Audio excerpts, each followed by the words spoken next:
First, obviously, as you are very well aware, in 3 weeks' time, Australians go to the ballot box for what most people are insisting is one of the most consequential elections we've had in years.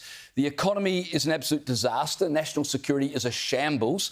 Immigration is out of control. Power bills are unaffordable. And what do you think everybody's talking about? Whether or not Senator Jacinta Nampijinpa-Price should have said, "Make Australia great again." Those 4 words have dominated the political debate in the last 24 hours. The senator uttered those fateful 4 words during a press conference over the weekend with Peter Dutton. Here's a reminder of what happened. I'm so proud to be able to stand beside and to ensure that we can make Australia great again, that we can bring Australia back to its former glory, that we can get Australia back on track.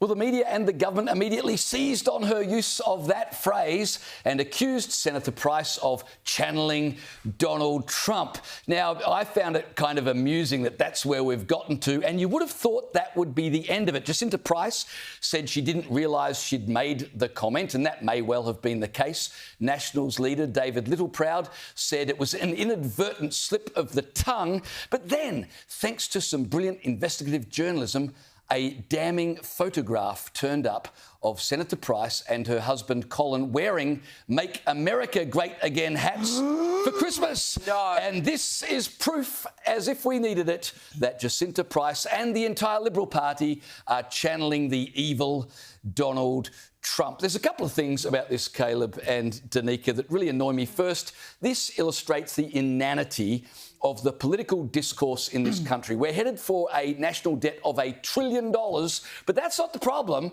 The problem is that Jacinta Price used a phrase borrowed from the evil Donald Trump. Second, it demonstrates the low opinion our political leaders have of the Australian public, as if we really believe that if someone says "Make Australia Great Again," that's proof positive that we're going to end up a clone of America, probably the 51st state or the 52nd state if Trump nukes Canada.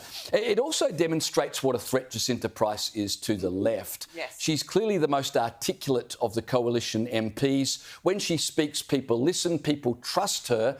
And so rather than take issue with any of her policy portfolios, they've taken issue with 4 words that she said in order to smear her as a Donald Trump clone and therefore write off and dismiss everything that she stands for. But just on that point, the thing that annoys me is that the Liberal Party didn't seem to own this. I mean, what's wrong with making Australia great again? And what's wrong with borrowing a couple of policies, if that indeed is what they're doing, and I suspect they are with Jacinta Price's Doge-like policy responsibility, where she's responsible for cutting government waste.